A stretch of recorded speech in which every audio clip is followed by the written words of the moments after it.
Good evening and welcome to the Radical SR8 Championship. Round 5 takes us to the Nordschleife in Germany. I am Tom Cairns in the commentary position. Alongside me is Jim Cunningham, who will take us for a ride around this legendary racetrack, one of the most dangerous in the world as well. But that's part of the reason why the drivers are involved, because they love racing that much. The passion makes it worth the risk. We are into the minutes of qualifying, in the closing minutes of qualifying. We've got around about 4 minutes to go before the session ends. Let's have a rundown on the championship scores as we come towards the halfway points in season 6 in this brilliant championship. They're shaping out to be one of the best. John Hutchinson leading the championship in the pros by 10 points over Luke Maxwell, 113 playing 103. Paul LeMay, who's not here tonight, he is sitting on 97 points along with Matthew Richardson, who is tied with him. Jack Feasey in 5th place on 96, and it's Daniel Beauchamp in 6th place on 85. Then we got Eric Harmon, Paul Crabb, Jamie Bird, Terrence Vosberg, Luke Tunison, Mike Bousson and Josh Reed, all having scored points so far. They'll be aiming to build on that this evening. In the AMS, Gert-Jan Polman leading the way, albeit by a single point over Mena de Graaf. Dave Rolliston in 3rd place, followed by Stefan Mellis. Then it's Eric Killeen, the Irishman, in 5th. Michael Choate safe. Steve Webb, who wasn't here last week or the week before due to work commitments, he is in 7th place on 27 points, followed by Darren Nunn, his fellow Orange Army Racing teammate. Mike Mann in 9th place. Next, Richard Williams, Ben Gregory, Mikolecko, and Mike Walters, who is yet to get off the mark this season. As far as the calendar is concerned, we've already been to Alton, we've already been to Zolder, we've been to Sonoma and Road America. Tonight is Nordschleife. Now, in case you're wondering why the asterisk is there, it's because instead of it being 3 races as usual, it'll be 2, each of which being 4 laps long due to the circuit's nature. After the halfway point, we go to Interlagos in Brazil, which I think will be an absolute fun affair because it's a beloved racetrack and we've yet to really race at Interlagos for as far as I can remember with this series. We go to Mount Panorama in Bathurst, Australia, followed by Road Atlanta in America. We stay in America in Sebring, Florida, and it's off to Monza on the historic layout for the 10th and final round on the 5th of January 2026. Let's bring Jim Cunningham into the booth and get a word with him and get some insight about this racetrack and what to expect from this evening. Jim, good evening. How are you? Good, Tom. Good to be here with you again, of course. Actually, you and I worked yesterday together, so it hadn't been that long for us. Yeah, I'm super excited about this, man. It is my absolute favorite racetrack. I love to drive here. It doesn't really matter what car it is. I just love this place. Is it going to be the most exciting race we've ever watched? We'll have to see. This place is tough to pass. It's dangerous. There's an off track coming around every turn. So we'll have to see. Absolutely for sure. And we've got cars on circuit, although not everyone's going to be setting a lap time. They probably feel that, well, I think setting a lap time doesn't really matter too much, but there are a lot of drivers who are well off the pace compared to some. The fastest driver on circuit is Eric Harmon with a 6 minutes, 16.8 seconds, 8/10 clear over his nearest rival, John Hudson, which is relatively close given how many turns on this racetrack has. I suppose it's going to come down to who will survive this course during the course of 4 laps for each race. Yeah, this is definitely going to be a race of survival for sure. This is not necessarily about how fast you can go. It looks like that's all the cars we're going to have on circuit right now for qualifying. I think everybody else has decided not to put in a lap, so we got 30 seconds or so before the session switches over. Yeah, I mean, I'm really excited that they brought the league here. Just a really cool circuit, a lot of history. I mean, the early years of Formula One was absolutely formed at this track. So many monumental fights here, especially historically. Obviously, they stopped racing here in I think 77 or 78. But here we go. All right, we got us a grid. Eric Harmon grabbing pole position, a championship point going in the way of him. John Hudson alongside him, and it's Luke Maxwell and Paul Crabb on the second row. Towers Fosberg, who is looking to excel on home turf, ahead of Luke Tunison in 6th place. Matthew Richardson in 7th, and it's David Rollison, the highest of the AMs, in 8th, followed by Steve Webb and Jamie Bird running out the top 10. Eric Colleen and Jan Polman on row 6, followed by Darren Nunn and Michael Cho, with Jack Vesey and Mike Bousson down in 15th and 16th places. They didn't set times during that quali session. Menda de Graaf and Mike Mann are on row 9, and we've got Stefan Millis and Richard Williams at the back. Yeah, this is, and we're starting from the front grid, which is, there's 2 grids the way they start them here. Standing start here. This one is, what's interesting about this is I don't know with 20 cars we're going to get to the actual back where they have to start around the turn, which is kind of fun. And a little bit. Just some information for you. There will be mandatory pit stops involved, I think. We expect at least 1 pit stop in each of the races because of the lap lengths of this course. So don't be at all surprised to see that one. We don't normally see pit stops. They're usually sprints, these races. And but there are 4 laps in total. The top 5 at the end of race 1 will be reversed for race number 2. There will be a warm-up session in between so that drivers can have a little break before we get going once more. It looks like everyone is getting onto the grid now. I think we're just waiting on Luke Tunison to head onto the grid. He is on now, so we are good to go here for the first of 2 races at the Nordschleife in Germany. The first light will be appearing. Then we have 2, 3, 4, and 5. Lights are on. Lights off, it's go. Eric Harmon, I have to say, got off the line maybe a little bit too quickly there. We'll find out soon enough whether he have actually gained an advantage, but he is in the lead so far, coming out of turn 1 ahead of John Hudson and Luke Maxwell, who are looking to keep up with him at this early stage. There are a lot of corners to navigate through around here. They're through Hatzenbach and coming towards Hockheiken. There's a lot of names which I'm going to have to keep up with here because there are so many corners around the circuit. I'm just going to have to say right-handers and left-handers because there's that many. But either way, from this aerial view, we can see that Eric Harmon is continuing to lead the way. Then it's John Hudson in 2nd place, Luke Maxwell 3rd, Paul Crabb, Fosberg and Luke Tunison have remained in the top 6 unchanged. David Rollston's made up a place so far, as has Jamie Bird. He's up 2 from where he started. Steve Webb has remained in the same position as where he was on the grid in 9th. And I think everyone so far on this first lap, Jim, has got through safe and sound so far. Well, I say that. Michael Cho has just gone down the order, actually. I wonder if he's made a mistake somewhere, but it looks like he's kept on going.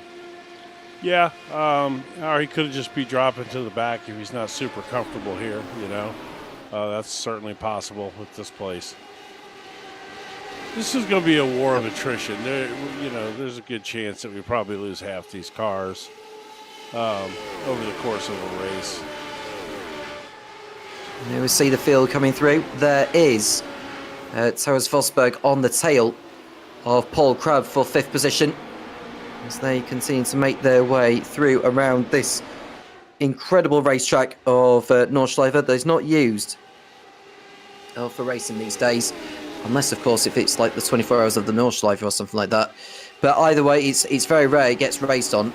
But the drivers are enjoying what we are seeing. I think they're going through, I think that's Cullenhard. They're just going through the right-hander now. And it's so far so good. 4 laps it will be with pit stops involved. So the drivers just need to just be very wary they don't take too many risks at this stage. If one puts it in the barrier, it really, really could cause all sorts of issues for the drivers behind. So there's just no point taking so many risks at this stage. Matthew Richardson, we are watching, is in 12th place behind Gert-Jan Polman, who's 4th in class right now, aiming to keep hold of the place.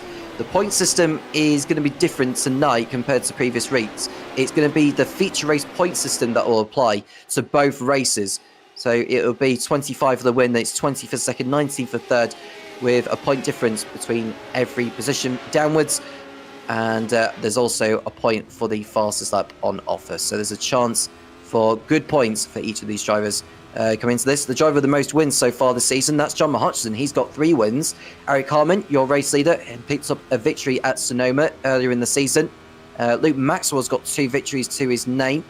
one coming in Sonoma and the other coming last week in Road America. There goes Matthew Richardson on Gert-Jan Polman, providing he can make it over the curbs. And it looks like we've got our first driver in the walls, and that's Stefan Millis, who's out of the race. Yeah, it doesn't take much here. Here is Richardson holding up Jack Veazey, who's another race winner this season. He won last week at Road America. Good on him for doing that, but he's going to find it tough to get through the field at this rate. He'll just have to go one at a time, I think. He'll have to hope for mistakes from others, which is distinctively possible as they come through. I think that's the carousel corner that they're coming through there, that banking. Arguably one of the most famous corners in European racing, you know. I mean, the carousel at the Nordschleife. Oh, that's David Robson. That was David Robson that went over the curb, and someone else has ended up in the wall. Paul Crabb is out, Jim. Yep. All right, I'm going to go back here real quick and see if we can see what happened to Mellis. There we go with the famous slow motion replay. That's the aftermath, Jim. He's already been in the barrier by this point. Yeah, that was. Must have had multiple incidents there. Let's see. There we go. He just carried too much speed. Yep. That was a big, big whack against the barrier. Big. And that was all it took Yep. for Millis to be wiped out from that. All right, let's see if we can figure out what happened to Mr. Crabb. I think he might have had a similar type incident. Got up on that curb. Oh, yeah, that's a bad spot. Oh. That's basically like something you find at a skate park. Yeah, right. That's a good description of that. Yeah, that spot right there, you're at the end of that uphill straightaway. You're doing probably in these cars 150 miles an hour or more right there, and you got up on that curb and just couldn't hang on to it. There's David Wilson running in 6th place, the highest in the AMS, going very well so far. And we look at Jack Veazey, who's got Matthew Richardson just in front. I think Paul Crabb is going to try and continue to get to the end of the lap, and he could use this as a mandatory pit stop he can do. Yeah. So get it out of the way and stay in this race. I mean, if he finishes this one, it'll at least get a point. I mean, 19th position would give you 3 championship points. So if he could just even make it to the end in 19th, then he's got some points coming his way. I think before it's over, there'll be more than one car out. So if you could keep yours running, I think that would be a significant. Let's see. There's a drag race between David Wilson and Jamie Bird down the long straight before we get to the finish line. They're going through the Dottinger Heuchi and through Tiergarten. Right. Oh, there it is. There we go. That's Bird going through on Rolliston at last. Behind them, 4 wide. Yeah, 4 wide. That's Steve Webb and Matthew Richardson in there, as is Jack Veazey. Ahead of him is Eric Colleen in that retro Jordan livery. Yeah. And they survived that one, thankfully. Oh, that's contact. No, that's Matthew Richardson. And no, sorry, that's Steve Webb, isn't it? Webb, that's Steve Webb who's tangled with Gert-Jan Polman. Yeah, Webb just went around there at the last turn there. No, I think that was, that was Menno de Graaf. It wasn't de Graaf that he got involved with there, yeah. Yeah, well, they're continuing on at least anyway. It doesn't seem to affect the cars too much. But we are now on the second lap here at the Nordschleife. First of 2 races of this Radical SR8 Championship round. Yeah, this is... Well, I apologize for that right there, folks. It's been iRacing has been acting up since I logged into the session. Look at Luke Maxwell on McCutcheon, would you? He's all over him. Yep. Not giving an inch there. He had to let him go through, so otherwise they would have come together. But you can just see that they've got a good rip on the course now, that these drivers, despite how many corners you're having to nail. I think the kinks are not so much of an issue because you can get through those absolutely fine.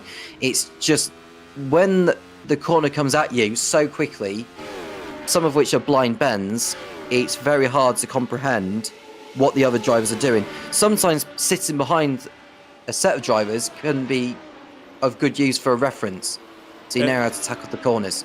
And also, yeah, if you lay him back a little bit, yes. But if you're right up on top of him, I think it gets even harder here because braking points are so important around this track. And when you're right up behind somebody like that, sometimes it's hard to see your brake markers.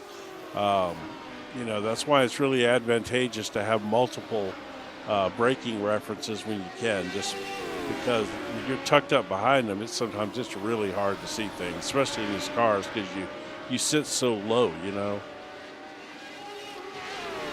Down they come again. A little battle here. VZ got by Richardson, and he's trying to put it on Colleen here now.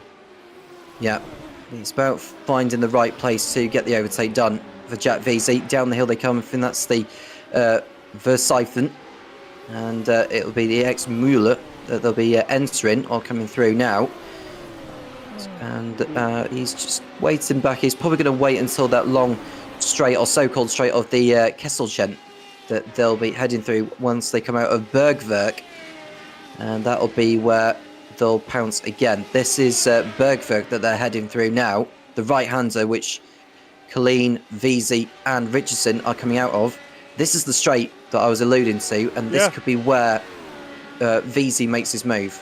The problem with this straightaway here is that it's a constant uphill climb.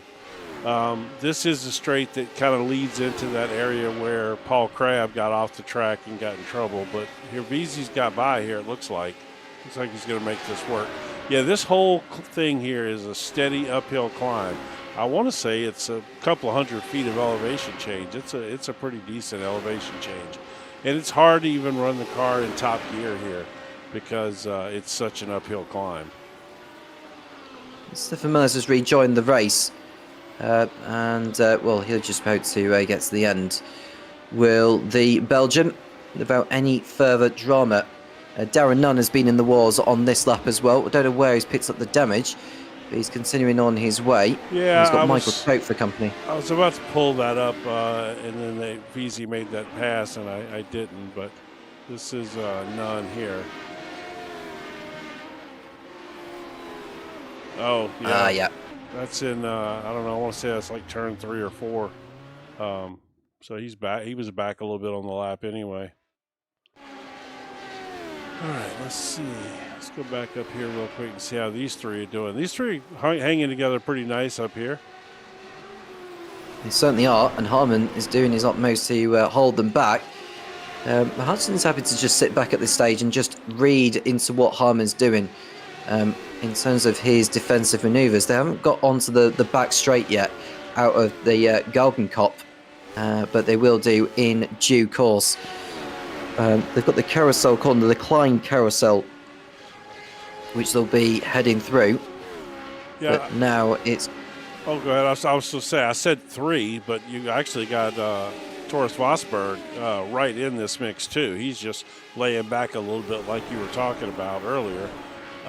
So you really got a 4-way battle up here for the lead. They're just, I guess, all within a second and a half or so of each other. And considering this is a six-plus minute lap, that's not too far back at all. Well, he's happy to just sit back for the time being, is Taurus Vosberg, and he'll be hoping that Maxwell, Hudson, and Harmon can exchange places down this long straightaway. Here they go now. Will any of them decide to pit in this lap? Because the setups are sort of set, which John Hutchinson came out with in the Discord. And I would say there's going to be some pit stops happening because there are some mandatory pit stops expected. Through goes Hutchinson, being bump drafted by Luke Maxwell, who goes through the open door. But now is he going to slingshot his way past Hutchinson by the time this straightaway comes to an end? Probably not. It gets a little tough to pass in this part, but that was a brilliant move by two very experienced radical drivers who are racing. All 4 of them came in. Look, no hesitation there at all. They were all planning it. I don't know if that was predetermined or what. Let's see if I can get a camera on these. Well, guys. Hudson has been penalised for coming into the pit lane too quickly, unfortunately. He did. He's fixing to sit there for 40 seconds. Man, that is going to be brutal. And well, he was the first one in though, so that's what happens. Oh, It Rosberg looks like the and whole Harmon. field is coming in. Rosberg and Harmon got out fast there. This is painful for John. Oh my God! Can you imagine just sitting here watching these cars peel by you, man, one after the other? Oh my goodness! Yeah, that's brutal there, man. He's looking at rejoining 17th place, I think. Oh my word, that is something else. I mean, he could be fun to watch because he does have the potential to work his way back through the field and catch a lot of guys on 6-minute laps. You know what I mean? He's so fast, and this place has so many turns and curves where you can be technical. Uh-oh. What? Maxwell's in the wall, Jim. Yeah, He got jumped by Vosberg in the stops, and he's gone off the circuit. Good there. What happened? I think he's clouted the wall somewhere. He's already had a clout with the wall. I don't see anything. All right, I'm going to go back to here, and I'm going to do the 20 seconds before thing to see what happened. Looks fine through that. Oh, you could just see the car sort of bumping through. Does he... It seems to be fine through that part there. So I don't know what exactly has been going on with Luke Maxwell.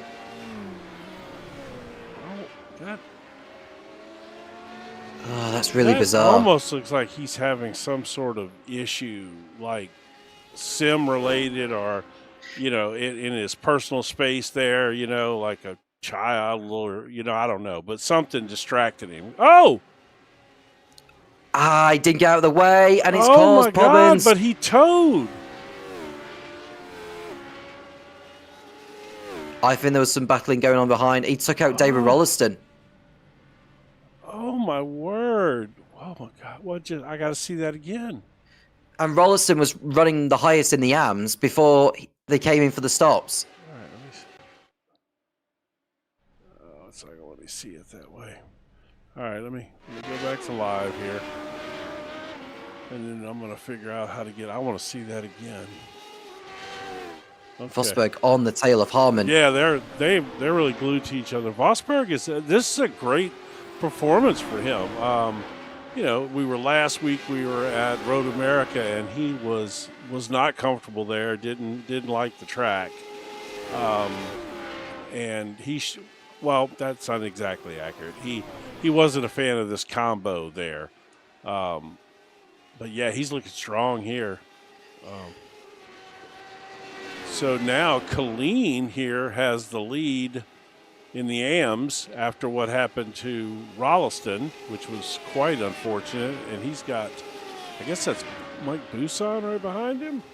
Yeah, hard to tell. It doesn't look like Mike's normal paint job, does it? No.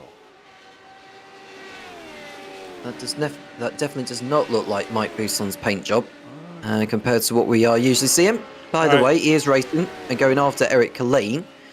Yep. So I'm gonna here. This is what happened from Rolliston's point of view, right?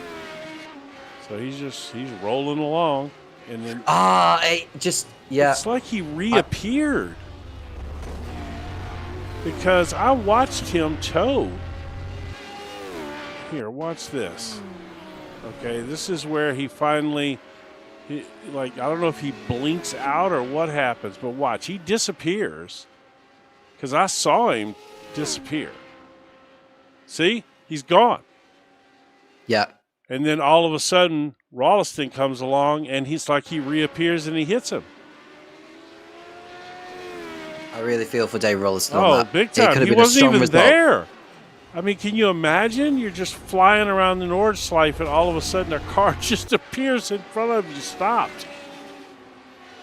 Oh, that was horrible. Both drivers are back to pit lane. Mike Buson is running in P7 now, having a better race, actually, compared to what we've seen from him in the previous rounds, Jim, where his title defense had not got off to the best of starts, but so far no dramas in this one. If you look at where Buson started in the race, actually, he started in 16th. Yeah, so he's made his way up into 7th place. 9. Good job from him. Jack Veazey up from 15th to 5th. 10 places made. Very nice. He's also on course for a reverse grid pole as it stands. So is it going to be? Is it going to be 5 for this, or 10? Like It's 5. okay, It's top 5 that get reversed.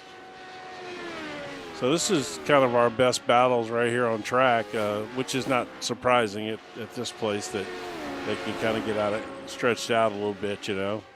Wait a minute. Did Busan just crash? He's gone down the order a little bit. It might just be a spin for Busan, not a crash. So he had just passed Colleen there. Oh, yep. Lost it right there. Did he get hit? Does not look like he got hit. It was just a spin for Busan. Okay, well, that's going to happen at this place for sure. And now he's got Jan Pullman right on his tail there. Problem is, his tires are probably not going to be too happy with him right now. And this is a very fast section through here. This is very, very curvy and kind of S's-like, and it's also. Let me turn the track map on for everybody here. Let me get out of replay mode, and the track map will be back on. Yeah, very fast section through there. So. There's Menno de Graaf on the tail of the Irishman Eric Colleen. This is for the win in the AMS involving these two. Yeah, so that's a good battle. And you could just see that de Graaf is all over the back. He's decided not to go for it yet. I don't think he's going to. Not on this spot, which is strange. But maybe he's happy right where he's at right now, you know. Out of the last corner, they come to complete, or one of the last corners through this sequence. Right you could just see the complex of the Nürburgring in the background there, which is the part that the drivers are not using in this. Through goes Colleen and de Graaf to begin their last lap of the race. Eric Harmon over 1.5 seconds clear over Taurus Vosberg, who is beginning to drop back now from Harmon, and Matt Hutchison, after that dreadful entry into the pit lane, is dropped down to P12, chasing after Steve Webb, who will be very happy to keep him back for the rest of this one. I think he's going to find it very tough, don't you think? That's very tough. I would not want to be in Steve Webb's shoes. Plus, we know for a fact that Steve has not done much racing because he, of course, is a marshal, and he did travel to America for the Formula One Grand Prix in Las Vegas, and we're going to talk more about that in between races here. I've got a special treat for everyone that was provided by Steve, so we'll get a chance to see that as McCutcheon makes his way around. Be interesting to see what John can do here, because he's got some time, and he's so fast. Pop back up here though. This thing here is just on fire. This battle. Yep. Well, Steve Webb is just outside of the AM podium at the moment. If these two come to blows, he could make it to the AM podium. So all is not lost for Steve Webb at the moment. John Hodgson's got another 3 seconds to make up on Gert-Jan Pullman, who's going after Mike Buson for 9th. I mean, a 4th place in class at the Nordschleife is that's nothing wrong with that. That's this is unless this is a place that you've done a lot of laps at, this is a hard place to race. I would bet that I put at least 100 plus laps in before I even got remotely comfortable at this place. The drivers will have practiced on this course before competing tonight. Eric Colleen most certainly will have done. And, Menno de Graaf, I'd like to think he'll know his way around this place. None other, though, I think, than Taurus Vosberg. Jamie Bird, showing that he's had some form of connection issue, but I think he's all right there, running in 4th place, having a good race. We haven't talked about him, really, or shown him on camera at all tonight so far. Which I guess he's done a terrific job in this race. Yeah, I guess if you're Jamie, that's not necessarily a bad thing to not be talked about. And he's on course for a 4th place finish and a front row start for race number 2. Jack Veazey is sitting in 5th place, on course for a first grid pole. Matthew Richardson just on the cusp of it. Can he do anything about VZ in the remaining stages of this race. He's doing his utmost to keep up. Dave Rolston's coming out of the pit lane, aiming to just finish this race. And I can't really blame too much of him. So this is the complex here leading up to the carousel. So they come through here. It's a nice, probably third gear. No, he's in second in these cars. Turn, and then you usually probably take this carousel in third gear. He went down to second. So, yeah, that's it's a lot of fun trying to hold the car on the carousel there. If it pops out on you, you're in trouble. That's for sure. He does seem to be gaining a little bit though on VZ. Maybe not as much on the clock as just in what I see in sight. Here's another hard right-hander here. This little complex is really fun through here. Carry a lot of speed. So coming through the sections for the last time. Now, the best lap of the race, well, we haven't exactly registered one because all the laps have been unrepresentative, because the first lap is never going to be representative. The second lap, the drivers were coming into the pit lane, and the third lap, they were coming out of the pit lane. So the fourth lap is essentially where the fastest lap is going to be set for whoever gets that point. See, McCutcheon here is made it to the back of Gert-Jan Polman. This right here is one of the trickier parts of the track here. This turn right here will get you for some reason. Your car gets light as you come up that hill there, and it's tough. And then you go through this fast downhill S section with this big dip right here. He's running out of time to make this move work, John Hutchison. He'll probably wait for the straightaway to get his move completed. He might be lucky enough to get that fastest up, but because he's been stuck behind slower cars on paper, it might hamper his chances of getting that. But we'll go to the leader, Eric Harmon, who's close to taking victory here, and it's been a sterling effort. Yeah, it has. From pole position. I think he's the only driver in the field that's not changed a position from where he started.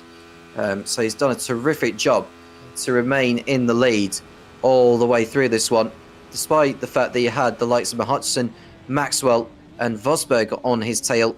But through the pit complex for the last time, Eric Harmon takes the first win of the evening at the Nordschleife. Well done to him. Terrific stuff.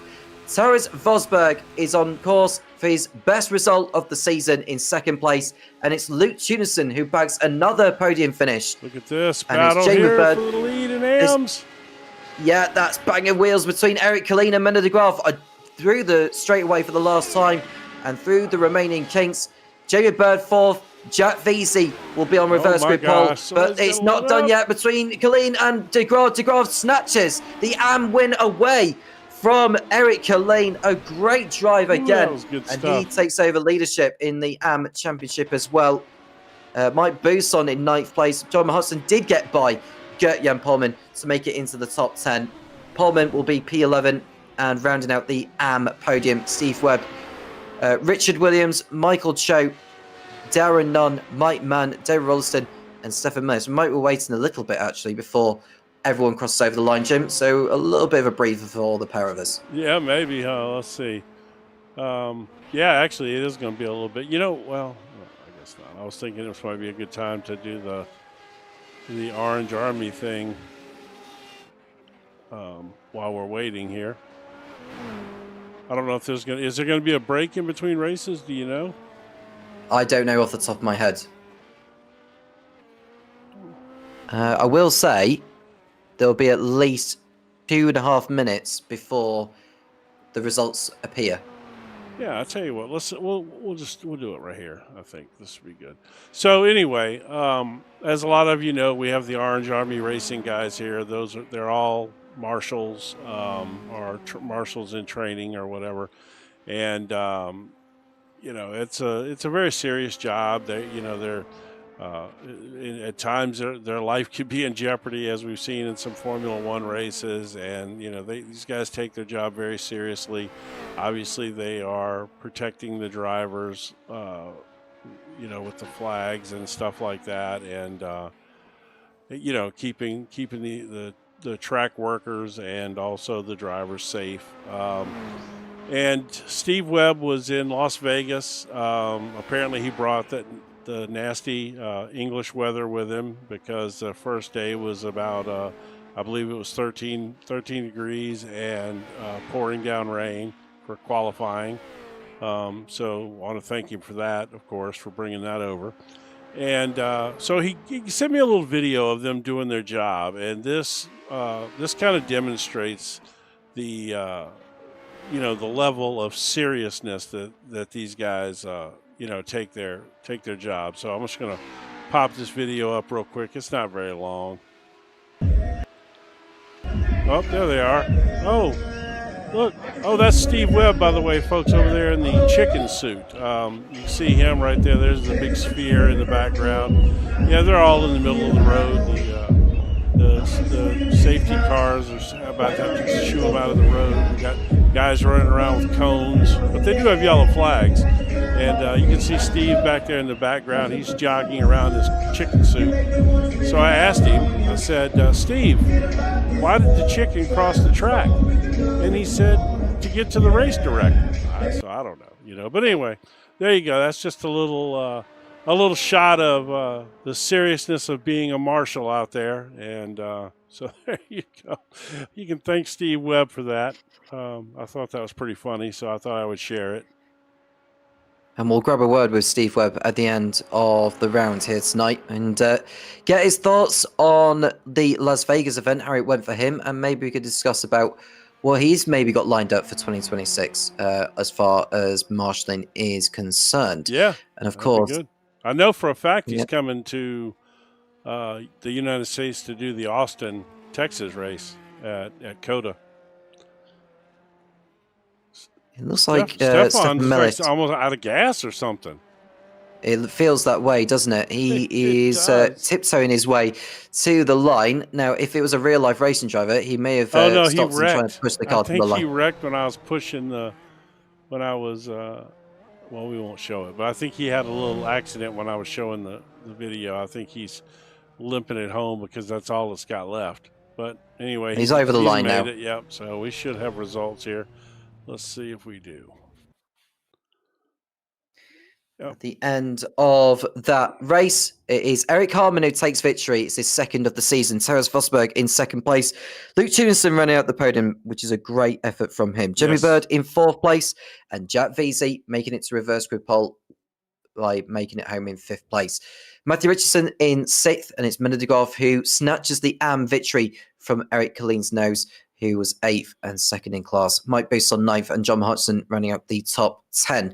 Gert-Jan Polman completing the AM podium in 11th place, followed by Steve Webb, Michael Cho, Darren Nunn, Richard Williams, Mike Mann, David Rollison, who made it to the end, as did Stefan Millis. The cars or drivers that did not make it to the checkered flag, they were Luke Maxwell and Paul Crabb. Yeah, that was there was a couple of really good battles in there. That Colleen and Pullman battle was our Menno de Graaf. That was a phenomenal battle there, right up to the I mean, literally the last curve there. That was fantastic. So we do have a little warm up here. I could have saved it, but I didn't want to take a chance on missing it if they were jumping right in. That's weird. So we've got one driver who's out on circuit, determined to get a little bit more mileage, is Paul Crabb, who crashed out in the early stages of that first race. What can he accomplish in race number 2? I forgot to mention that the 8 best rounds are applied to the Drivers' Championship tables for the season. Paul LeMay is not here tonight, so he can use he could use this round as one of his drop scores if he wanted to, providing he scores well in the remaining rounds this season. Well, it'd be hard to score worse than this one, since he wasn't here. I think his injury. This is just, I think, a little too much. He said for him. This track can be a handful for sure. There are a couple of guys out on track. There's Menno de Graaf out there. Yeah, some drivers are just wanting a break from that, which I can't blame them doing. Others just maybe want to get another feel of this circuit, considering it's a track that's going to take them at least 6.5 minutes to do. You know, they're not even going to get a full lap, even with the 5-minute warm-up session that they're going to have. So, you know, it could just take most of the laps just to get more of a feel of it. Jamie Bird doing his utmost to ensure he could come away with a strong result in the second race.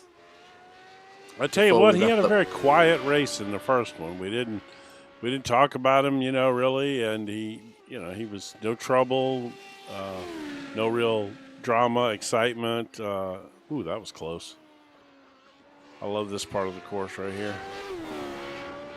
This is such a phenomenal track. If you anybody that you maybe been intimidated by this place or whatever, and you don't want to,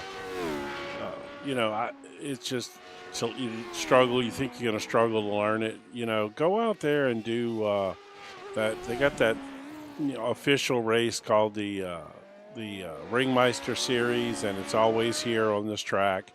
And they run different cars each week. Go find you one when they're doing a slower car, like they even do like the Ford Spec Racer and things like that. And just go out there and get, in the back and start from the pits and just drive around and enjoy the place. And, you do the 3 laps for that race. You do that race a couple times. You'll have a really good feel for this place. And it'll change your mind then because it is so much fun to drive once you know it. We're into the last minute of the warm-up then. Jamie Bird, I think, is the only driver on circuit other than Miller de Graaf.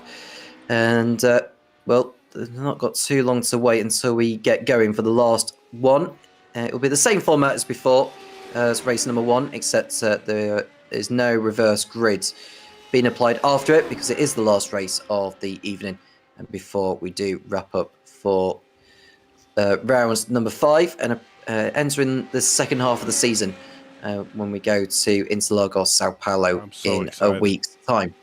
So excited Interlagos. I expect the numbers to increase from this as well, because I think, everyone will be up for Interlagos. Man, I tell you what, if you don't like Interlagos as a racetrack, something's wrong. You know what I mean? It's just, I have never raced there in anything that wasn't a good race. As warm-up is finishing up here, everything, it's just always good.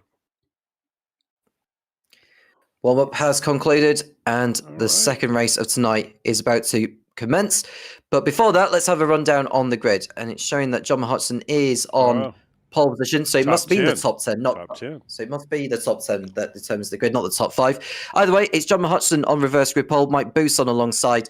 It's Eric Colleen and Miller de Graaf on the second row. Matthew Richardson and Jack Veazey on row 3, followed by Jamie Bird and Luke Tunison. Terence Vosberg and race 1 winner Eric Harmon running out the top 10. Gert-Jan Polman and Steve Webb on row 6. Then it's Michael Cho and Darren Nunn. Richard Williams and Mike Mann on row 8. David Rollison and Stephen Mills on the 9th row. And at the back are the 2 drivers that did not finish race 1, Luke Maxwell and Paul Crabb. Yeah, I'll tell you what, this could be rough for the field with John McCutcheon starting on the pole. This that could be tough. Well, the lights are coming on now for the drivers for the second and final time tonight. 1 light, 2, 3, 4, and 5. Lights are on. Lights off, it's go. Brilliant reaction from John Hudson off the line. And he's going to go to turn 1 first. Someone is already pulling to the side briefly before rejoining again. That was Luke Maxwell, I believe, that did that. Mike Mann. Was it Mike Mann? Yeah, he just pulled over. So he doesn't. I don't think he knows the track extremely well, and he's just pulled over to let everybody go, and he's just going to do his thing behind the field there a little bit. Luke Maxwell didn't start that, so he might join from the pit lane if he's to be involved in this one. Rolliston's in trouble Hudson already. Yeah, we've got drivers tumbling down. Jamie Bird has been in the barrier as well. Unfortunately, did he have a clash with someone out there? It felt like he may have done. There are other drivers affected by it. Michael Choate's gone down the order. Steve Webb and Richard Williams have also been in the wars. That is bad news for them. And we'll find out exactly what had been going on involving them as the race continues to develop. Gertjan Polman's been overtaken by Eric Harman. Paul Crabb and Darren Nunn swapping places left, right and centre. And then you could just see further back, that has to be Mette de Graaf on the tail of... Who's that in front of him there? Is that Michael? That can't be Michael Choke, can it? No, that's Buson. Oh, it's Colleen, sorry, yeah. Oh, behind de Graaf is Colleen. In front of him is Buson, yeah. So de Graaf keeping all the up to third place ahead of Colleen at the beginning of this one. And there is a possibility, and I do use the word possibility, an AM driver could win this race. Having said that, John Mahutson and Mike Buson running in first and second places. This is the highest that Buson has been in any race this season since he was crowned champion in season 5. That's crazy to think, isn't it? I mean, you know, he was always a pretty consistent finisher towards the top, you know.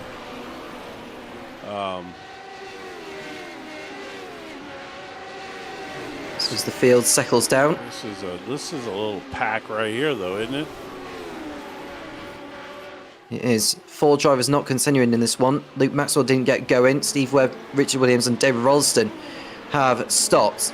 And I think now could be a good time to maybe have a look at what's going on. Having said that, Eric Colleen's been overtaken by Taras Vosberg, who goes on by.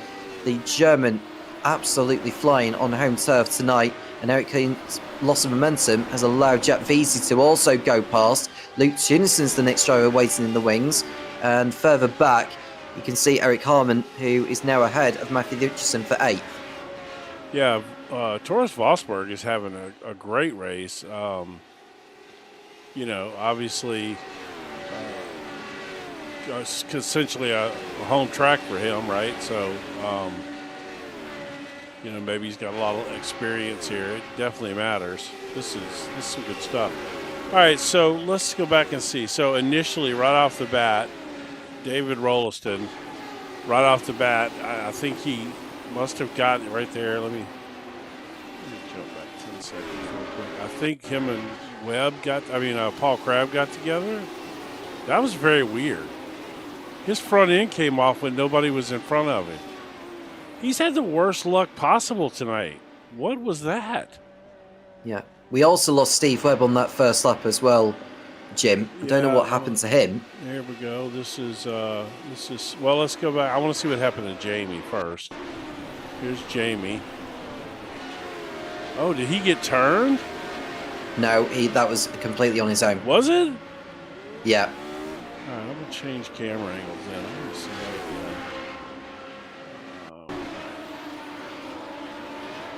Yep, sure was. All by himself. All right. All right, we'll take a second here. Let's see what's going on out here on the track. And then we'll pop back in a second after we figure out. So McCutcheon's out there with a nice lead. So the battle back here is still hot. We'll get the timing tower on our screen in due course. In the meantime, Mahutson is leading ahead of Buson. The gap is now 2.5 seconds, but Mette de Graaf is on the tail of Buson. He's flying, man. What a night he's absolutely having. Giving it his all. Absolutely giving it his all, is Mette de Graaf, and I can't blame him for that. And is he going to come away with an overall podium? He must really love this track, you know. I mean, wow, what a performance tonight for him. There's a chance for him to really excel here tonight. I think tonight is the way to do it for Mette de Graaf. He's got Buson ahead of it. Oh, car in the wall. Sorry, Jim. Car was in the barrier. That was, well, it was not that one. That was Steve Webb who came together. It was Jack Veazey. Jack Veazey's ended up in the barrier whilst we were watching live images. Oh, man. That's a big whack. That's a big one. Yeah, that one's done. That's a toe for sure. You ain't driving that back. Oh, man. Yeah, he tore that thing up. Holy cow. Yeah. That's him gone from this one, unfortunately, for Jack Veazey, out of the race for him. And we continue to watch the battle for second place. And in the background, you can see that's just a pack. Look at that. 4 of them back there. Yeah, that's 4 of them. That's Tunison ahead of Richardson, and it's Harman and Colleen. Pretty sure that this is fixing to be a pass right here. Surely Richardson's got to go for it. Yeah, probably so. I mean, they're just getting to the bridge now, so anything he's probably going to shoot on him right here. But he decided not to. Yeah, he didn't go for it, unfortunately. For the first time tonight, I was meant to read some of the chat, so I do apologise for not reading that out earlier. And Union Jet saying that, so I nearly binned it. I think that might have been from the first race, actually.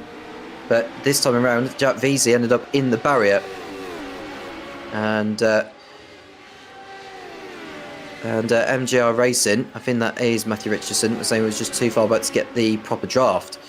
And I think that might have been from race 1 as well. And High Sky saying you guys got to see the wreck about 20 seconds in after the green light. Well, let's go see what happened in that time period. That might have been the one with Steve Webb, Jim. I think that might be what he's referring to. And Stephen Millis came into the pit lane, I think, as did Michael Choate. Well, Webb was a single car incident, I think. No, he spun first and collected another driver. There was one that went barrel rolling in the air. Oh, maybe that's it. Let's check it out from a different angle. Oh! Oh! I'm surprised you didn't spot that, to be fair. Oh, no, I missed it completely. I was looking at Webb. Oh, my gosh. All right, let's see. Maybe let's do maybe a chopper view of that and see if we can see something there. That's those are my kind of wrecks. Not to be, I don't want to wish anything bad on anyone, but oh, my word. What a... That was Richard Williams. Oh, my gosh. At least he landed the right way up. All right, I'm going to issue a warning right now. Hide your wives and your kids and all of that stuff, because we're going on board for that one. We're going to see that one from on board. And who was that? That was Richard Williams, right? Yeah, I think it was Richard Williams, yeah.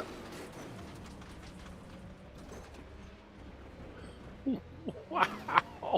I tell you what, that was quite fun to watch. That was entertaining to watch, wasn't it? Oh, my God.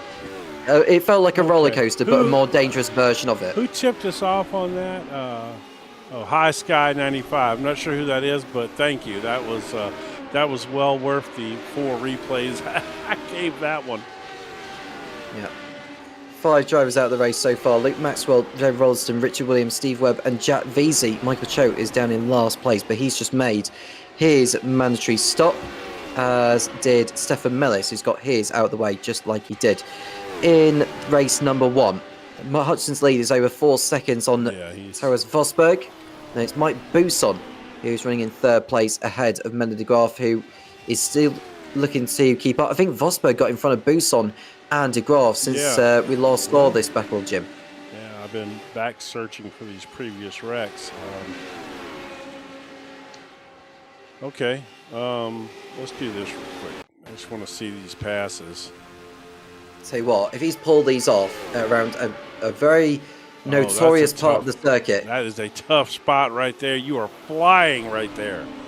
That is arguably the fastest place on this racetrack. Everybody thinks it's that long back straightaway, but it's not. It's right there where he just pulled out. My goodness me. Look at that. Holy cow. That was brilliant. Terence Vosberg had the bit between his teeth. Oh, that was unbelievable stuff. Yes, that is phenomenal passing at this place. Holy cow. If somebody passed me there, I would literally be just sitting there with my mouth open. Like, how did you just do that? Because there's a kink there too. And it's all you can do to keep the car on the track right there, because you're flying. You can just see Tunison, Richardson and Harmon also closing in that battle for 2nd place. And it's going to come to the pit stops now as well at the end of lap 2, involving the leaders. Now, Hutchinson's got to learn from last time, because he was leading the pack.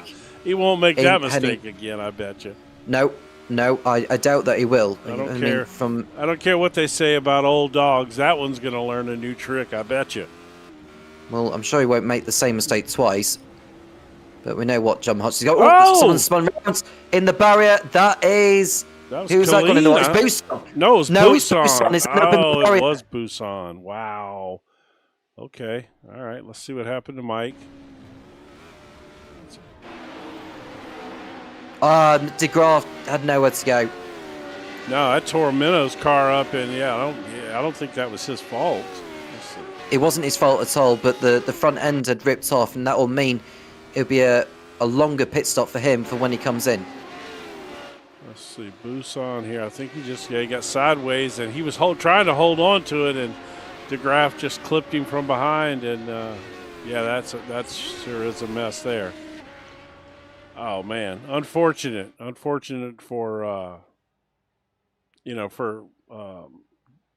Mike obviously, but also for De Graaf. All of that allows Tunison and Richardson to go up into third and fourth. De Graaf's dropped back, Jim. He's down to 8th place now. Well, I mean, this couple, this carry a lot of speed and momentum around this place. Not having a nose on that car is, oh no. I'm sure he's got a bonnet on there, but the bonnet it ripped off when it's one of those he ran into Busan. I think that the bonnet may be showing on there. Look, now you got me saying bonnet. People think I'm crazy when I do that here in America. The bonnet, what? But I think what you're going to see there is he's probably got damage. It's just showing on the car. All right, everybody's into the pit lane comes the leaders. In. Yeah. Good. Well, no penalty this time for John Hodgson, but I just wonder, will anyone have quicker pit stops compared to others? I didn't pick up on the pit stop times in the first race as though I should. Just under 14 seconds for John Hodgson as he makes his way out. It's a slower pit stop for Vosberg, but has kept hold of second place. Slightly quicker for Luke Tunison, so he'll be closing on the... Yeah, he had a quick one. Anyone going quicker than 13.25? No, Paul Crabb had one in the 13s as well. There was only a few of them in the 13s there. Let's see what that translates into on track now. Obviously, John has got still a huge lead of 6 seconds. He's out there in his own world right now. Vosberg has kind of pulled away a little bit. Tunison is in third. Was he in? He was not in third. He's jumped Harmon, didn't he? Yeah, well, Richardson had a poor pit stop because his pit stop time was nearly 18 seconds compared to Harmon, whose was 3 seconds faster. So he's now ahead of Richardson through the stops, and he's the one going after Luke Tunison for the final podium position. The driver leading in the AMS is Eric Colleen, who is ahead of Menno de Graaf. And Gert-Jan Polman, who seems to be okay.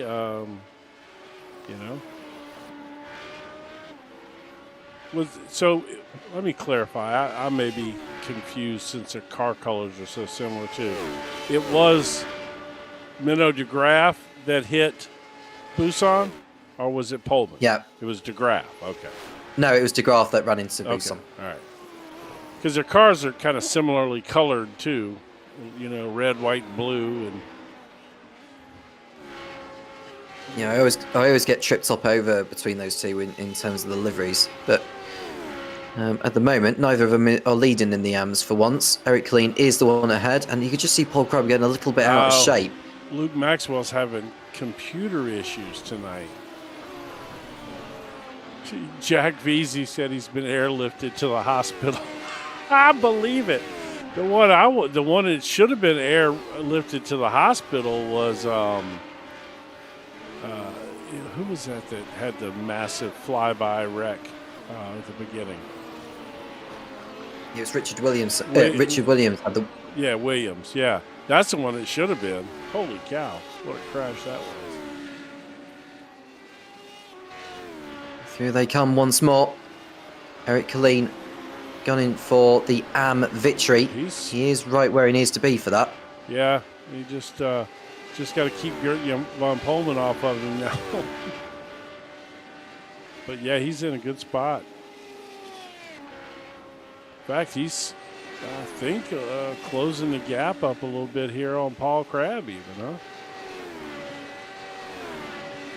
Paul Crabb is beginning to pull away now. I think is he? Colleen just wants to pull back a little bit. Yeah, he's dropped back a little bit now as Colleen from Crabb, which is fine. Yeah, and that's not his fight for sure. Unless he's, thinks he can somehow get up into third place, for an overall podium. But yeah, we kind of mentioned it. We talked about it and everything. But Vosberg is really, really fast here tonight. He's had 2 strong races, and he's been hit or miss a little bit. Certainly last week wasn't his cup of tea at Road America, but he's had some good races and then some not so good. But he sure is performing here. Second place finish would give him 20 championship points. He could use it for sure. He could. And now he's getting on with it and going after John Hudson for the race lead. But he's got 6 seconds to make up. So I think the chance of Vosberg even closing down the gap on Hudson are rather more slim. Yeah. And Harmon, meanwhile, still feels that there's a podium on the cards as he looks to put some pressure on the Dutchman, Luke Tunison. What a night he's having too, man. Harmon wins the first race, going away, no battle, really, no challenge. He just was out there and did his thing. And here he is sitting in a solid 4th and right behind Tunison for third place right now. Going through the kinks, through the right-hander, they come out of that. Now the right-hander they've just gone through, I think that might be, I'm just getting the track map up because it's so long, might be the ice curve that they are just coming through. This section here is so much fun, all downhill running into here, and then I don't know what they call this turn. After here you get the little mini carousels, what I call it, that one there. It's lovely to go through that. Oh yeah, I'll tell you what, it'll actually spit you out more than the big one will. I think because you carry a little bit more speed in it, maybe you're not as intimidated by it or whatever. And I've had it throw me out numerous times, and it'll slam you right into the wall. Yeah, Paul's for position. Paul Crabb has got by Matthew Richardson for 5th place. Decent recovery drive from Paul Crabb from the back of the grid. And don't forget to subscribe if you haven't already done so. Eric Harmon goes by Luke Tunison for 3rd place. He was in the slipstream. And he's got by him at last. You could just see there was Taras Vosberg in the foreground before these two look to close in. Harmon will be heading through past Tunison for 3rd place by the time the lap is out. As Hudson begins the last lap, the white flag has already been given to him. And so they'll continue on and finish the 2nd and final race of tonight. And there we look at Gert-Jan Pullman, with Jamie Bird right in front of him for 9th place. Yeah, it's a nice little battle here shaping up. I tell you what, some of these AMs are really flexing their muscle a little bit tonight around this place. They're absolutely giving it their all. Colleen has looked phenomenal tonight. Almost won race 1. I mean, basically had his pocket picked at the train station. I mean, he was coming home and it got stolen away at the last second there. And another incredibly strong run for him tonight. On course for the AM win at the moment. He's got 2 seconds in hand over Mena de Graaf, who has dropped. He's not keeping up with him at the moment. But there we look at Michael Cho about to be overtaken by Mike Mann, who's going to be heading on through here. Yeah, Mike Mann is, again, that's a gentleman that I cross paths with at another series and owns that really cool artisan coffee shop and vinyl record store in Stuart, Florida. Really What a cool concept, roasted record. I don't know. For some reason I love that. I guess because I'm old and I like vinyl records. I just think they're really cool. Let's see where the boss is here. Stefan Millis, there he is, on his way to his 4th win of the season. It'll be his first since round 2 in Zolder. Did you just call him Stefan Millis? Sorry, so I was saying Stefan Millis came in for a pit stop. John Hudson. Okay, I was like, wow, no, that's John. I was confused. Doesn't take much to confuse me, so that can happen, you know. Well, it is the Scotsman on his way to win number 4 this season, already exceeding his win tally of last season. The Pride of Scotland tartan on his car. I know that now. Mainly because my wife bought a kilt in that same tartan color, and so I got some information on it. The Pride of Scotland. Of course, I don't know if he's a football person himself, but he'll be a happy man to see Scotland qualify for the World Cup next year, which will be exciting to see. I'm just saying that because I know that Scotland will just get battered out of the group stage, which will only grin me more and more and more. But no, in all honesty, I'm happy to see them there, because it's a long time, believe it or not, Jim, that since Scotland qualified for the World Cup. And 28 years, in fact. Whoa, really? Yeah. Because they played in the opening game of 1998 against Brazil. And the rules back then were that the holders would play in the first game, which were Brazil. But they changed that in 2006. I think it was 2006. Where it's the hosts or one of the co-hosts that would be involved in the opening game. Who knew? I knew you were a Formula One historian. I had no idea you were a football historian as well. Yeah, I do know my bits and pieces with football. Clearly. I'll tell you what, Harmon's not done here. Where's McCutcheon at? I need to give him his respect because he is... Okay. He's flying is what he's doing. But this battle right here, Harmon is coming for Vosberg. He's trying to run him down. Well, he's closing him down. He'll probably wait for the straightaway to get the move done. And he isn't too far away from that now, is Eric Harmon. Will it be a win and a second place? That could well be on the cards, but Vosberg want to keep hold of that second place finish, which would be 2 second places for this evening for Taras Vosberg. He's in a good spot. I mean, you just got to be close enough to maintain that draft, and that way you can pull up behind him on the straightaway. What is the name of that straightaway, by the way? I know you got a track map there. I always forget it. It's very famous. So it's called Dottinger Hoet. Yeah, the King. Yeah, Donningen Ho or whatever. Yeah, that's right. It's pretty. It's a famous straightaway. But look at this. He's all over him. Coming through the Cairns carousel before the straightaway. The Galgenkop is the corner beforehand. And then I think Harmon's going to get him here because I think the draft is going to be too effective.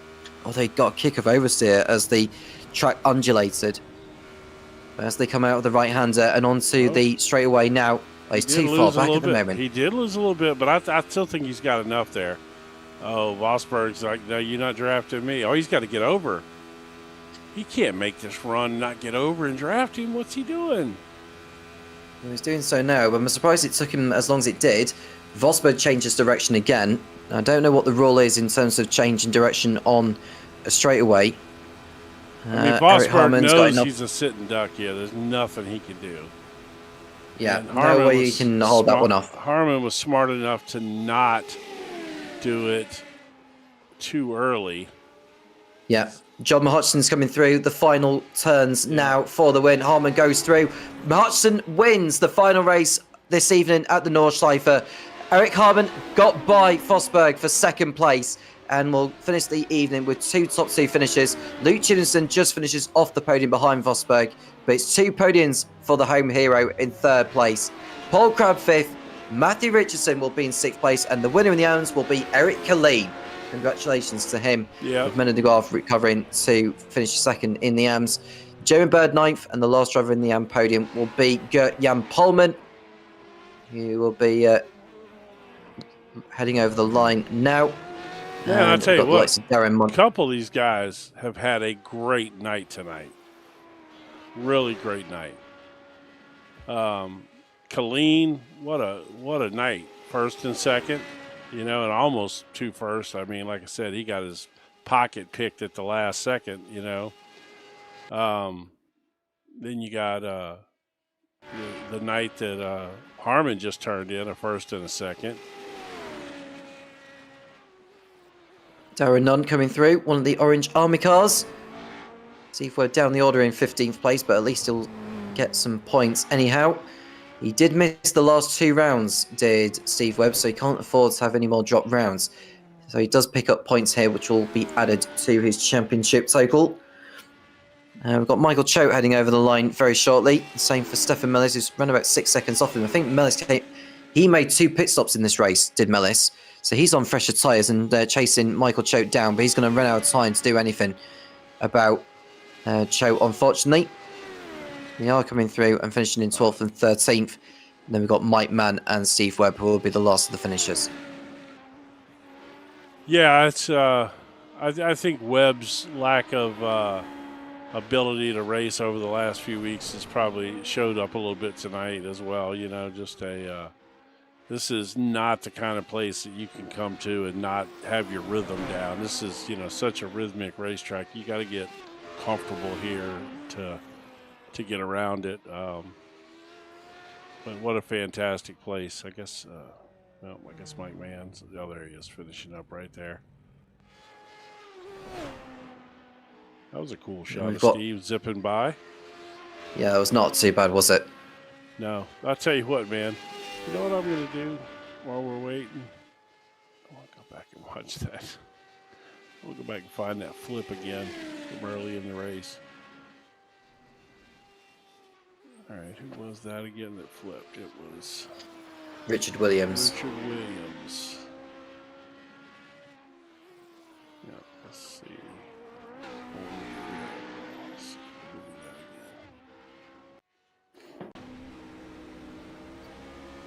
So Webb spins into the barrier first. I got that. That's on the gyro cam too. So here, let's do it from. We'll do it one more time. Do I have time? I might have time. Let me do it from the cockpit view this time. All right, here we go. One more time from the cockpit view. This one will not be as gyro.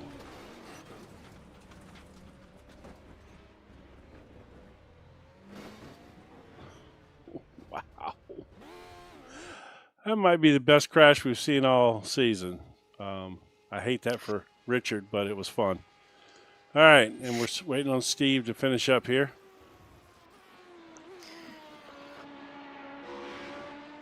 And Wonderman saying Luke is in the mix too. Well, he certainly was in that one. Webb crosses over the line at last, which will allow us to run down the result for the second and final race here at the Nordschleife. In the end, it was John Mahotson who claimed victory, converting reverse grid pole into the win. Eric Harmon second, with Torres Vosberg completing the podium in third place. Luke Tunison in fourth. Then we've got Paul Crowham and Matthew Richardson in fifth and sixth. Eric Killeen, the winner in the AMS, followed by Menno de Graaf, Jamie Bird, and Gert-Jan Polman, who rounds out the AM podium. Darren Nunt, Michael Choate, Stefan Millis, Mike Mann, and Steve Webb with the rest of those two finish. And the ones that did not make it to the end, Mike Bousson, Luke Maxwell, Jack Veazey, who we also lost, Richard Williams, and David Wilson didn't make it to the end either. Right. Apparently, Jack got airlifted to the hospital, we found out. Richard Williams should have probably been on that same chopper with him. All right, let's see. So, let's bring Webb in first, since his finishes weren't Yeah. weren't the best tonight, but we do want to thank you for for the entertainment value you brought to us tonight. In fact, I'll pop that video up one more time. It's good to see the chicken crossing the track there. Oh yeah. Well, what it is, there's like a competition between all the marshals post on every event that we go to, and I think the Americans call it a skit. Is that correct? Yeah, skit, like a little Yeah. like a little play or whatever. Yeah, That's it. Yeah. So all the marshal posts do something, and we did like an animal one this year, and yeah, I was the chicken, and I was trying to get the course car and the race director to stop so I could peck the tyres, but unfortunately I couldn't get back quick enough. That's probably not safe. When by marshal standards, I would think that would be unacceptable. But It did cross my mind, but it was a little bit late to react. But and then over the radio at the start of the race, the snails crossing the road at like the snail's pace was quite funny as well. Well, there was we took all those with us, me and one of the other marshals, because I don't know, some people don't tend to want to get into that thing, but as soon as we open the suitcase up and bring all the costumes, I mean, we've won it for the past 5 years, every year without fail now. So that's good stuff. But it was really good fun. But there was one thing I've got to say, Jim. I have never seen rain like it. It was like steroids. I've never seen rain like it. I messaged you that night. I saw it, yeah. Because, I mean, look, man, as soon as qualifying started, it was just, it was pouring and it was cold.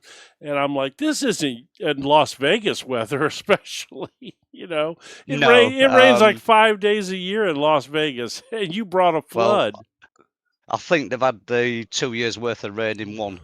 There was that much, a couple of the hotels got flooded as well.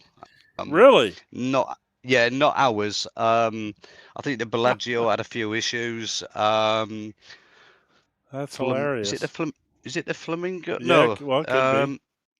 Yeah, it was the Flamingo. They also had issues with rain. And yes, the whole ground floor was just flooded. But it was very enjoyable. That's crazy. That's all I can say. Well, that's good. So I do think, though, that the Americans really do have to, down that part of the world, sort of make their marshal food a bit better. Oh, you didn't care for the marshal food? No, because it's so close to Mexico. It's very Mexican based, like tacos and. Yeah, that's good stuff, though. No, it is not. It's got horrible bloody things in it. Why on earth would you put all this pulled meat and veg and various other things inside a green wrap? Oh. Nah. No, it's supposed to be the colour of bread, Jim. It's not supposed to be green. It is. I agree with that. I agree with you there. Of course, I live in Texas, so I'm really close to Mexico. And so you're a steak boy. Oh, I like my steaks, but I love some tacos now. About the only Spanish I can speak is enough to order tacos. So I can't even do that. So I'm buggered. So that's I've been in Texas almost 20 years, and I've learned to order tacos. That's about it. But I think Tom wanted to ask you a question too about your. Sorry, Tom. Sorry, I'm keeping you out of the conversation. Well, before I ask the question, I just wanted to say something to Jim that there's going to be one time where me and Jim, I'm just going to have to share an image together where both of us are just enjoying a nice taco together. Yes, not a green one. Well, to be fair, whether it be a green one or whether it be a normal one, I don't mind personally. Well, do you want to see a mess on my rig? Because I'll tell you what, if you start doing that, I'll send you a picture of it. But can I just make one apology though? During the start of that second race, I lost it, and I think I took Richard Williams. Is it? Yeah. Yeah. Yeah, unfortunately, I don't know what on earth happened because it Well, felt like I was off throttle, and all of a sudden I just got understeer and it just shot across into the barrier, and there was no saving it. I jammed on my brakes, and I could not stop that thing from coming back over. well, I don't know So what you saw, but basically you created the most exciting wreck that we have had since Tom and I have been doing this series. I'm pretty sure that Richard Williams was launched to the top of the trees while flipping over and over and over again in the air, and it made for a spectacular footage. I'm sure it wasn't fun for him, but it did make for great footage for the broadcast. So you actually gave us 2 gems tonight. You gave us that wonderful chicken video, and then you gave us the wreck of the year all at once. But here, let Tom get this question in before we move on. Yeah, go Tom. Sorry, mate. Sorry. Yeah, sorry that. Yeah, I just want to talk about your races tonight, actually, because obviously it's been a different format compared to what you normally used to. How have you found the Nordschleife this evening? Was it as tough as you thought it was going to be, or was it tougher than you anticipated? The first race, believe it or not, was quite sensible. And I was quite pleased with the outcome on it. But I think I just had one spin coming onto the main straight, so I lost a couple of places there. But I just find it very difficult to control it to the way I want it to control it with the bumps. That's the only thing that I found difficult tonight. Other than that, if you can run with people, then you're in for a great race. But once you end up in the pits or you lose the toe, you're absolutely lost. So Yeah. in a little sense, I suppose it's quite similar to Le Mans in that respect. But it's down to the driver to keep that toe going. But it was really, really enjoyable. I can't say so highly, to be honest. It was bloody good fun. It really was. Would you welcome Nordschleife being back on the calendar next season? If it's in a GT3, yes. Okay. But not in a Radical SR8. No, to be fair, I'd give it another crack. I think it needs. Okay. I think it deserves another run. But yeah, it was really good tonight, and it's good to be back with the lads. But I just wanted to apologise for that that crash. Don't apologise. Prime footage. It's all right. That's good stuff. Yeah. But does that mean I get a prize for the best crash of the year, or is that not allowed? Well, you didn't. You just caused it. It was actually Richard that got the best crash of the year because he launched. You just wait till you see the replay. It's great. Do we not get a half and half then? Because that's between you and Richard. Y'all have to sort that out, you know. All right, buddy. Well, we're going to pull in the other drivers. No, you do that. Good to talk to you again, and thanks for stopping by. Thanks for providing that little comedy video for us too. I appreciate that. There'll be a few more coming. So good. Cheers, Jim. Thank you very much. All and right, buddy. Tom. Thank you very much indeed, mate. Thank you very much, Steve. I'll let you get off. Thank you. Bye. All right. What a brilliant story. Right. What happened in Las Vegas. Let's bring in the home hero, Taras Vosberg, who came away with 2 podium finishes from 2 here at the Nordschleife. Good evening, Taras. How was your evening throughout all of that? I think it's safe to say that was your best round of the season. Correct. Good evening, everyone. Hello, everyone in the grid. Nice to meet you all. Nice to be in this series, or this league, let's say. Nice to be back after 3 years of nothing, because the series was dead. So I'm happy to have found this league. So yeah, it was a very nice race. Couldn't even hope for such results today, because I just started practicing, I don't know, 2 hours before, and just did a few laps on active reset. I saw my times and then saw John's and Eric's lap times, and I thought, okay, get the hell out of here. I'm gonna be somewhere in the back. I don't know, top 5 would be the best. But I think I kind of capitalized on every bit of chaos that happened, and was happy enough to avoid everything and keep up a decent pace, let's say. So you weren't playing on Le Mans Ultimate because John Hutchison had reduced his time playing on Le Mans Ultimate just to ensure he got back into the groove of the Radical SR8. Okay, no, Le Mans is not my thing.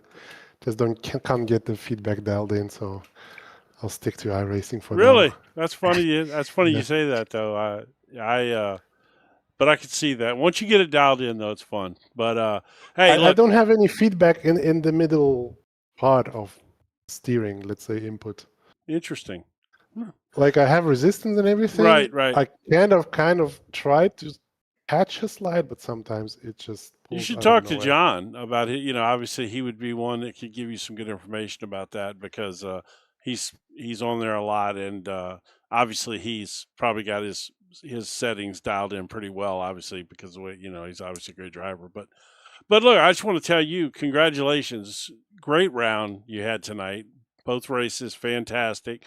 You were very strong. Very hard to chase down John, obviously, especially when he just gets out there with nothing in front of him like that. But what a great night you had, and we finally got your name straight, which is which is its own battle. So we got that straightened out for you. So yeah, man, I'm glad to see you have these results, and glad to have you in here. And apparently, I'm glad to sound like Seth Rogen.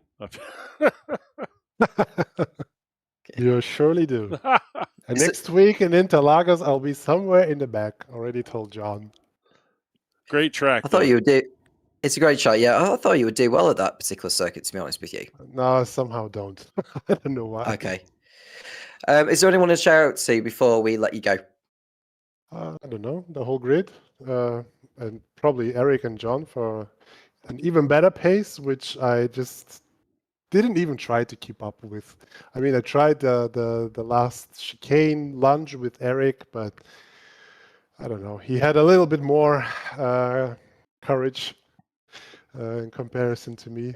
Probably also experience in this thing, so I just thought I'd let it slide. Don't have anything to lose, and Luke was just right behind, so I thought I'm not gonna bottle a podium just because of stubbornness. So I'm happy as it is, and I think it's a good amount of points. All right, And so buddy. you should be. Good job tonight. Really, seriously. Thank you. Well, Have a nice Solis, one. have a nice one indeed, and we'll see you again next week for Interlagos. Thank you for having me. A great result there for Yeah. Terence Vosberg coming away with 2 podium finishes. We'll speak to our last driver for tonight, getting back into the winning spirit of things by winning the second race. John, good evening again. Hey guys, how you doing?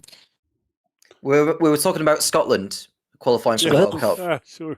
Ah, Yes, about thank the pride of Scotland. Now that we know that's your colours. we're still recovering from that night. Good job tonight, man. That first race was tough, obviously, but it put you in a good spot to start the second race for sure. Yeah, I got lucky. I made a silly mistake going out the pits. I forgot to press my limiter and just got caught speeding. So 40 seconds, but it worked out for race 2. Yeah, that was brutal. suppose it was a blessing. We sat there and watched. You have to sit there and watch all those cars leave, and man, it's crazy to think on a 6-minute lap how much 40 seconds makes a difference.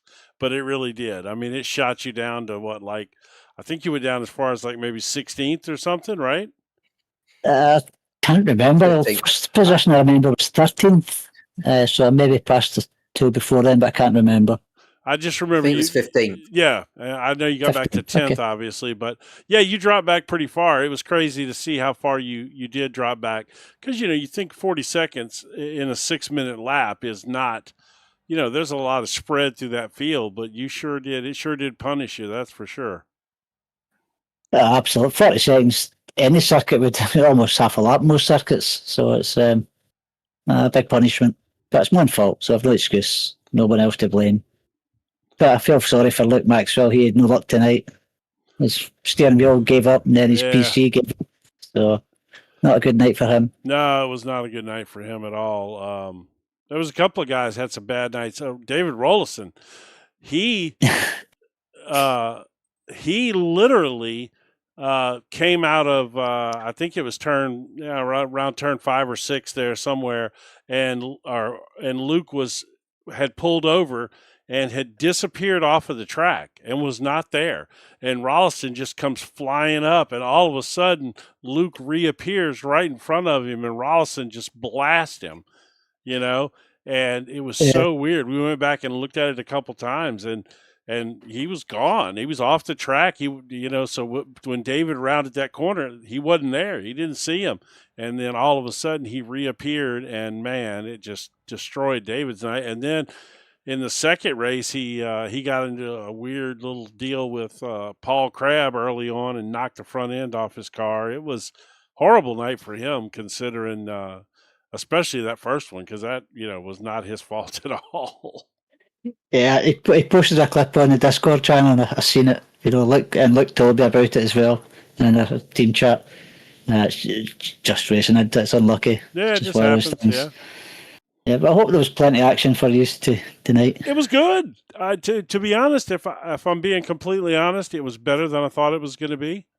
It was fun. We Tom and I had a good time broadcasting it, and if I'm going to be completely honest, I thought it was significantly better than Le Mans last year. Yeah, definitely. I was speaking to Torres after the race there about it, and like I said to him, I said I'm open to ideas for the 5th race every season. Somebody's got a new idea. Yeah. Listen. Well, this was definitely better than Le Mans from last year.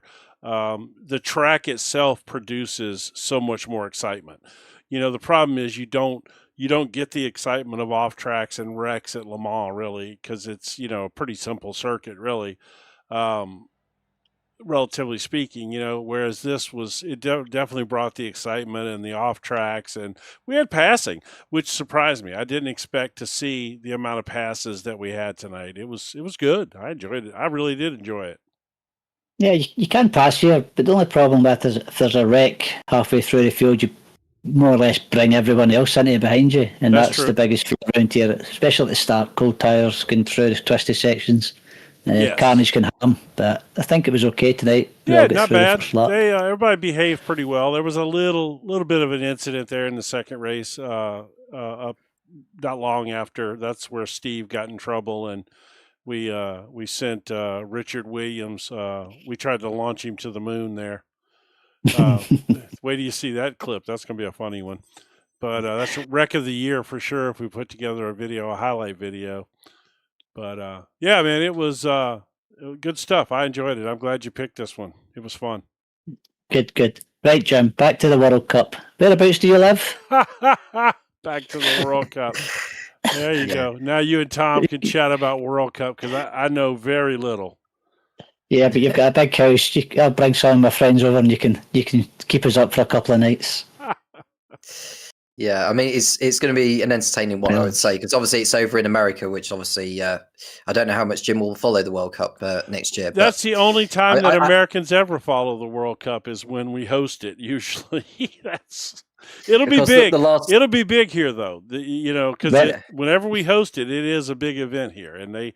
When was the last time, Jim? Oh, God, when was the last time? Probably, I don't know, about 10 years ago, 12 years ago, something like that? No, 1994. 94, yeah. Well, that's what happens when you get old. That seems like 10 years ago to me. So there you go. I mean, I remember it. I remember it well. I remember it being a big deal. I guess what I was thinking of about 12 years ago or so was when America had a really good run in the World Cup. That year we had a really good run and went pretty deep into the World Cup, and everybody got into it over here as well. But I do remember us hosting it, and that was a big deal. That's funny. 94. Yeah, 94, we didn't even qualify for that one. Who? America? No, that's the last World Cup that England did not qualify for. Oh wow. Yeah, that's but considering there's more. Considering there's more teams now that can qualify for the World Cup than ever before, it's very unlikely that England would fail to qualify for a World Cup.